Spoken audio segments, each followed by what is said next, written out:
Sussurros na fazenda. Tem lugares que guardam histórias antigas, pedidos que nunca foram atendidos. Esse relato aconteceu em uma fazenda muito antiga, onde uma jovem viveu algo que jamais conseguiu esquecer. Para preservar a identidade das pessoas envolvidas nesse relato, alguns nomes foram alterados. A jovem, vamos chamar de Teresa. Tudo começou quando Teresa foi convidada pela prima para passar as férias em uma fazenda. A prima de Teresa vamos chamar de Ingrid. Era uma fazenda bem antiga, datada da metade do século XIX. Pertencia à família do marido de Ingrid por gerações. Animada com a ideia, ela arrumou suas malas e pegou estrada. A viagem foi longa e cansativa. A fazenda ficava em outro estado e o trajeto levou várias horas de carro. Quando finalmente chegaram, já era fim de tarde. Todos estavam exaustos. Teresa conseguiu ver apenas uma parte da plantação de laranjas e logo depois foi para dentro do casarão descansar.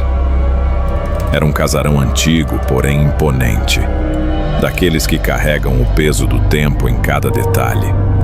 Naquela fazenda à noite, todas as luzes eram apagadas. A escuridão foi completa. Um breu tão intenso que não dava para ver nem a própria mão na frente do rosto. Teresa, muito cansada da viagem, não demorou a pegar no sono. Mas no meio da noite, algo fez tudo mudar. Ela começou a ouvir uma voz baixa, assustadora. Parecia a voz de um velho, sussurrando dentro do quarto. As palavras eram incompreensíveis, mas o som era real demais para ser ignorado. O medo tomou conta de Teresa. Seu coração disparou e o quarto começou a ficar frio. O sussurro não parava. Sem saber o que fazer, Teresa se cobriu completamente com o lençol e fingiu estar dormindo.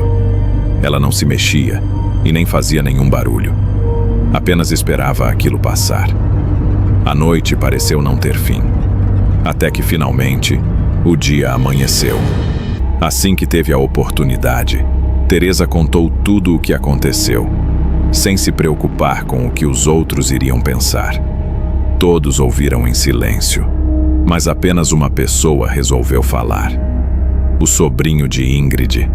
Ele disse que também já tinha ouvido aquela mesma voz. A voz de um velho, sussurrando pela casa.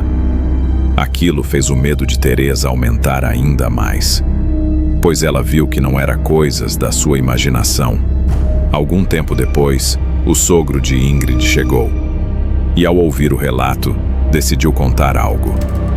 Ele disse que, muitos anos atrás, o irmão do seu bisavô morreu naquela casa. E antes de morrer, fez um pedido. Queria ser enterrado na própria fazenda, mas esse pedido nunca foi atendido.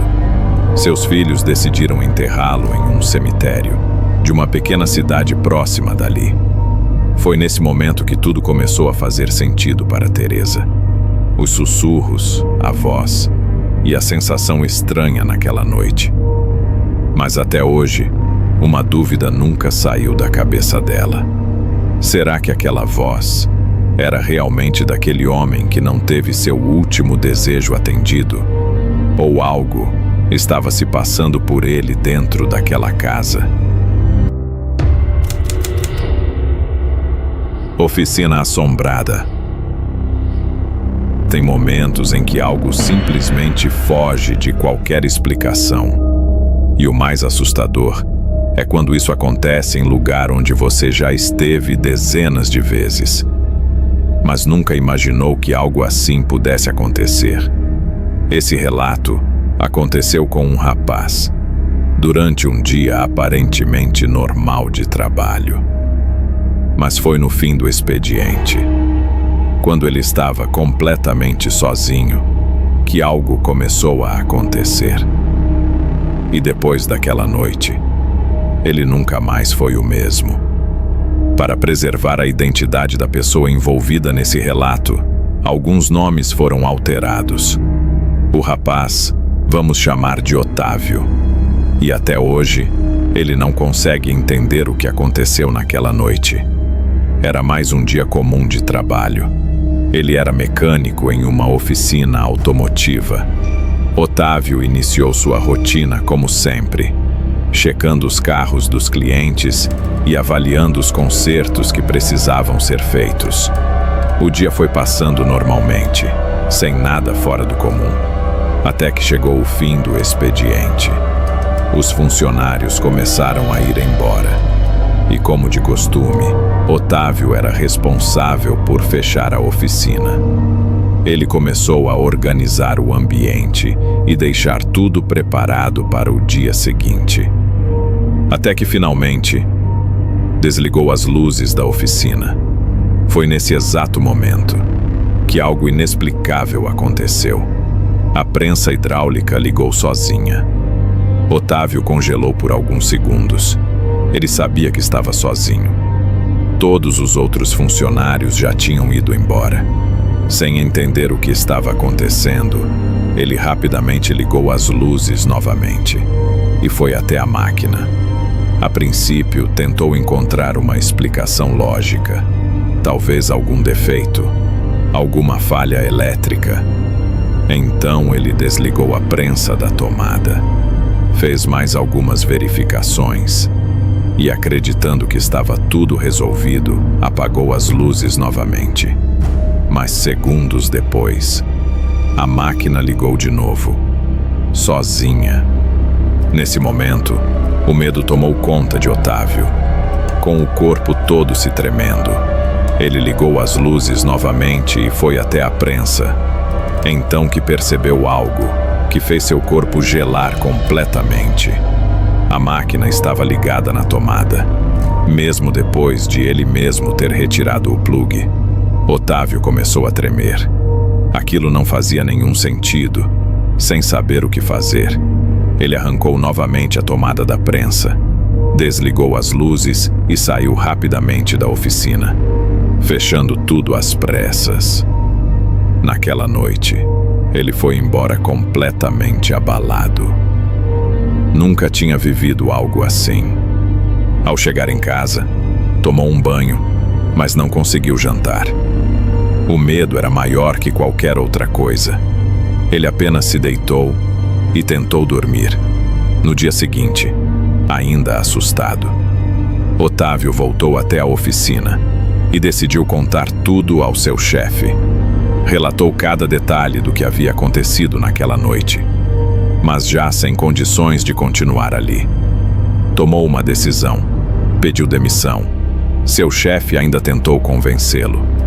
Disse para ele pensar melhor, para não agir por impulso. Mas Otávio foi firme e não voltou atrás. Depois daquela noite, ele nunca mais quis trabalhar naquele lugar.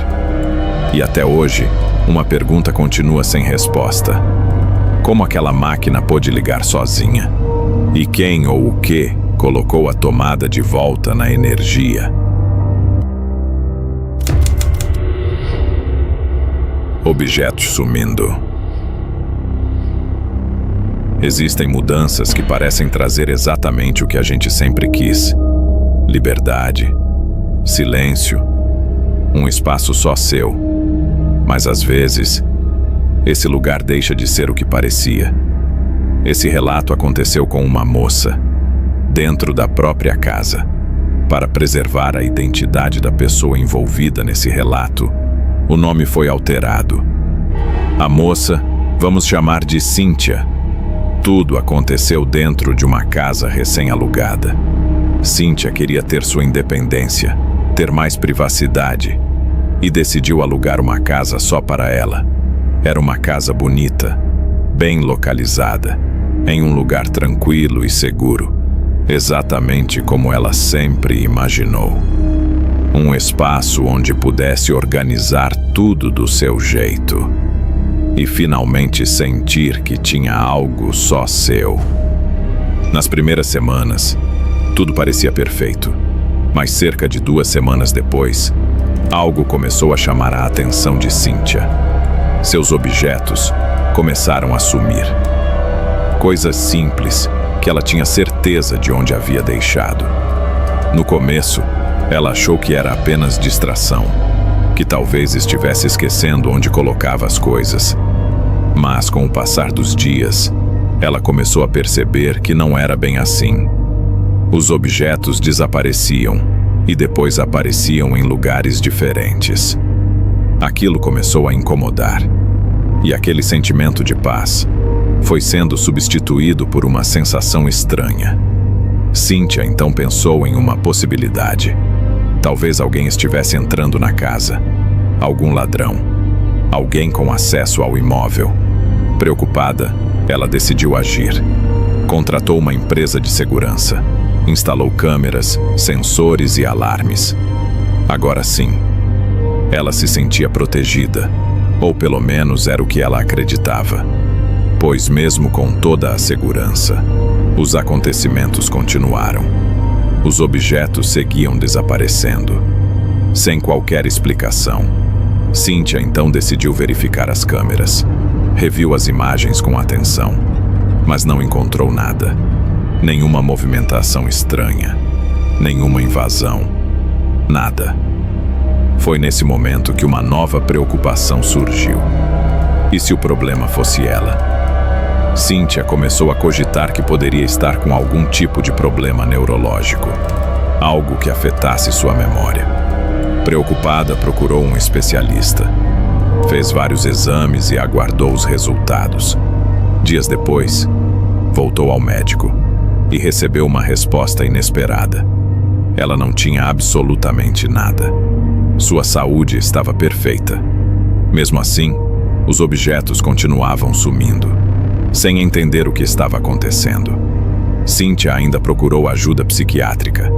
Mais uma vez, nenhum problema foi identificado. Tudo normal, menos o que acontecia dentro daquela casa. Os dias passaram, se tornaram semanas e depois meses, e a situação continuava a mesma. Até que, em um dia comum, Cynthia decidiu olhar novamente as câmeras, dessa vez com mais atenção. Porque no fundo, ainda acreditava que alguém poderia estar entrando na casa. O que ela viu foi algo completamente diferente. Uma sombra circulando dentro da casa, se movendo pelos cômodos, como se estivesse ali, vivendo naquele lugar. Naquele momento, Cynthia entrou em pânico. Um medo intenso tomou conta dela, e ela entendeu que aquilo não era algo físico. Não era alguém invadindo a casa, era outra coisa. Sem pensar duas vezes, Cynthia decidiu sair dali. Cancelou o contrato, pagou a multa e foi embora o mais rápido possível. Ela não queria passar nem mais uma noite naquele lugar. Cynthia sempre foi uma pessoa cética. Nunca acreditou no sobrenatural, muito menos em algo espiritual. Mas depois do que viveu, sua visão mudou completamente. Hoje, ela acredita no sobrenatural. Mas até agora, uma dúvida continua. O que era aquela sombra que caminhava livremente dentro da casa? O passageiro do Tempra. Algumas conquistas parecem simples, algo que você deseja por muito tempo e finalmente consegue realizar. Mas às vezes, o que vem junto com essa conquista não era exatamente o que você esperava. Esse relato aconteceu com um rapaz. Depois de comprar um carro, ele nunca esqueceu o que começou a acontecer naquele dia. Para preservar a identidade da pessoa envolvida nesse relato, alguns nomes foram alterados. O rapaz, vamos chamar de Ricardo. Tudo começou quando ele decidiu realizar um sonho antigo. Ricardo sempre quis ter um carro clássico, daqueles que chamam atenção, com presença. Depois de muito tempo juntando dinheiro, ele finalmente conseguiu comprar um. Pegou um antigo Fiat Tempra, bem conservado, do jeito que ele sempre quis. A viagem de volta para casa foi tranquila. O carro não estava perfeito, mas funcionava muito bem. Nos dias seguintes, ele levou o carro ao mecânico, fez todos os ajustes necessários. E em pouco tempo, o carro estava impecável. Era só girar a chave e o motor respondia na hora. Tudo parecia perfeito. Até que, em uma manhã comum, indo para o trabalho, algo aconteceu. Ricardo estava dirigindo sozinho, quando decidiu olhar rapidamente pelo retrovisor. E naquele instante, viu alguém sentado no banco de trás. Assustado, pisou no freio imediatamente. Saiu do carro às pressas e olhou para dentro, mas não havia ninguém. O banco estava vazio, tentando encontrar uma explicação. Pensou que poderia ser cansaço ou algum reflexo.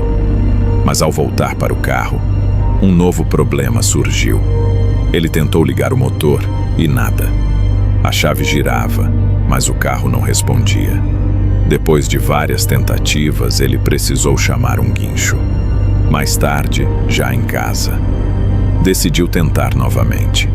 E para sua surpresa, o carro ligou normalmente, como se nada tivesse acontecido. No dia seguinte, ele decidiu sair novamente com o carro. Tudo parecia normal, até o momento em que tentou frear. O carro simplesmente não respondeu. Mesmo pisando com força, o veículo continuou em movimento. E só parou ao encostar levemente no muro à frente. Aquilo não fazia sentido. Mais tarde, o mecânico verificou tudo e o carro funcionava perfeitamente, sem nenhum defeito.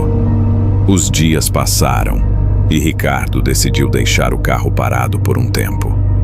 Mas, certa noite, antes de dormir, ele resolveu dar uma última olhada no carro. Foi até a janela e, ao olhar para fora, viu alguém ao lado do veículo, com parte do corpo inclinado para dentro. Desesperado, ele correu até lá, mas ao chegar, não havia ninguém. Aquela sensação estranha começou a crescer. Mesmo assim, alguns dias depois, ele voltou a usar o carro. Em uma noite, ao sair de casa, teve a nítida impressão de que havia alguém no banco de trás. Dessa vez, ficou parado observando, tentando entender o que estava vendo. Até que, por um instante, a figura pareceu atravessada pela luz da rua, como se não fosse sólida, e no segundo seguinte, desapareceu. Aquilo fez um frio percorrer seu corpo. Mesmo assim, ele entrou no carro e decidiu seguir. Mas no meio do caminho, o carro desligou completamente. Não apenas o motor, mas toda a parte elétrica, como se tivesse sido simplesmente desligado. Ele tentou ligar novamente e nada. Ao olhar ao redor, teve a impressão de ver alguém encostado no carro, quase sentado na parte traseira. Mas quando tentou olhar melhor, não havia ninguém. Naquele momento, uma ideia começou a surgir. E se aquilo não fosse um problema mecânico? Sem alternativas, ele chamou o guincho novamente. Logo após, quando chegou em casa, decidiu fazer algo diferente. Entrou no carro, segurou a chave e falou em voz alta, como se estivesse falando com alguém. Pediu para aquilo parar. Disse que cuidaria do carro, mas que queria apenas paz. Depois disso, tudo mudou. O carro nunca mais apresentou problemas, nunca mais falhou, nunca mais precisou de mecânico e funcionava melhor do que nunca.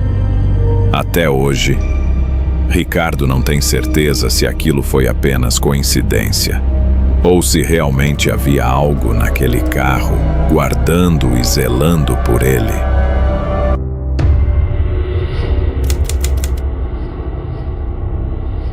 Vultos pela casa.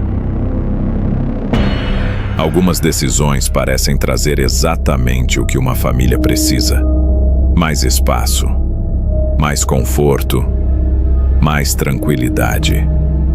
Porém, certos lugares já têm uma história, e nem sempre essa história terminou como deveria. Esse relato aconteceu com uma família, em uma casa que parecia perfeita. Mas, com o passar dos dias, algo começou a mostrar que talvez eles não estivessem sozinhos ali. Para preservar a identidade das pessoas envolvidas nesse relato, alguns nomes foram alterados. O dono da casa, vamos chamar de Ernesto. Tudo começou quando ele decidiu comprar um novo lar para sua família. A família estava crescendo. Sua esposa estava grávida do quarto filho e por isso eles precisavam de um espaço maior. Foi então que encontraram a casa ideal. Uma casa grande, com quartos amplos, uma sala espaçosa, localizada em um lugar tranquilo e seguro, exatamente como sempre sonharam. Nos primeiros dias, tudo parecia perfeito. Cerca de 2 semanas depois, algo começou a acontecer. A esposa de Ernesto, que vamos chamar de Dona Anastácia, começou a perceber algo estranho. Ela via vultos passando pelos corredores da casa. O mais estranho é que nesse episódio aconteceu durante o dia. Quando as crianças estavam na escola, no começo ela achou que fosse apenas impressão, cansaço ou algo da sua imaginação. Mas com o passar do tempo, ela percebeu que não era isso. Certa vez, ela viu claramente alguém entrando no quarto. Assustada, foi até lá imediatamente. Ao abrir a porta, não havia ninguém. Aquilo fez surgir uma preocupação. E se alguém estivesse entrando na casa? Quando Ernesto chegou do trabalho, ela contou tudo o que estava acontecendo. Falou dos vultos e da sensação de que poderia haver alguém invadindo o local. Preocupado com a segurança da família, Ernesto tomou uma decisão. Contratou vigias, que passaram a patrulhar a casa durante toda a noite. Dias se passaram, e os seguranças garantiam que ninguém havia se aproximado da casa. Nenhuma movimentação suspeita, nenhuma invasão. Isso trouxe um certo alívio, mas não por muito tempo, porque os vultos continuaram aparecendo. Dona Anastácia voltou a relatar tudo, e dessa vez, nem mesmo os vigias conseguiam explicar. Eles afirmavam com certeza que ninguém havia entrado na casa. Foi nesse momento que Ernesto e sua esposa começaram a perceber que aquilo não era algo comum. Não eram ladrões. Era coisa sobrenatural. Ernesto decidiu investigar o passado da casa. Queria entender sua origem, quem construiu e quem viveu ali ao longo dos anos. Foi então que descobriu que a casa havia sido construída em setembro de 1914, que desde então passou por diversos donos. Mas mesmo investigando cada um deles, nada parecia explicar o que estava acontecendo. Enquanto isso, Dona Anastácia decidiu conversar com sua mãe, a que vamos chamar de Dona Jerusa, e contou tudo: os vultos, as sensações e o medo constante dentro da casa. Foi então que Dona Jerusa sugeriu algo: procurar ajuda espiritual. Seguindo o conselho, Dona Anastácia foi até um centro espírita e relatou toda a situação. Após ouvirem o caso, decidiram realizar um ritual na casa. Alguns médiuns foram até o local e iniciaram uma sessão. Durante o ritual, algo começou a acontecer. A temperatura da casa caiu e um dos médiuns foi incorporado. Uma entidade começou a se manifestar e o que disse deixou todos em choque. A entidade afirmava ser o dono da casa. Disse que seu nome era Humberto, que vivia ali desde setembro de 1914. Ele dizia que estava defendendo sua casa de invasores. Naquele momento, tudo começou a fazer sentido. A data, a história e os vultos. Segundo os médiuns, aquele espírito não pertencia mais àquele plano e precisava seguir seu caminho. Mas para isso, seria necessário um novo ritual para ajudá-lo a desapegar daquele lugar. E assim foi feito. Durante a nova sessão, os médiuns orientaram a entidade. Falaram sobre a necessidade de seguir adiante, deixar aquela casa e encontrar seu caminho em outro plano. Após aquele momento, algo mudou. O ambiente ficou leve. A sensação dentro da casa era outra, como se um peso tivesse sido retirado. E desde então, nunca mais nenhum vulto foi visto. O medo desapareceu e a paz finalmente voltou. Até hoje, aquela família não esquece o que aconteceu e sempre questiona o que realmente existe, além do que os nossos olhos conseguem ver.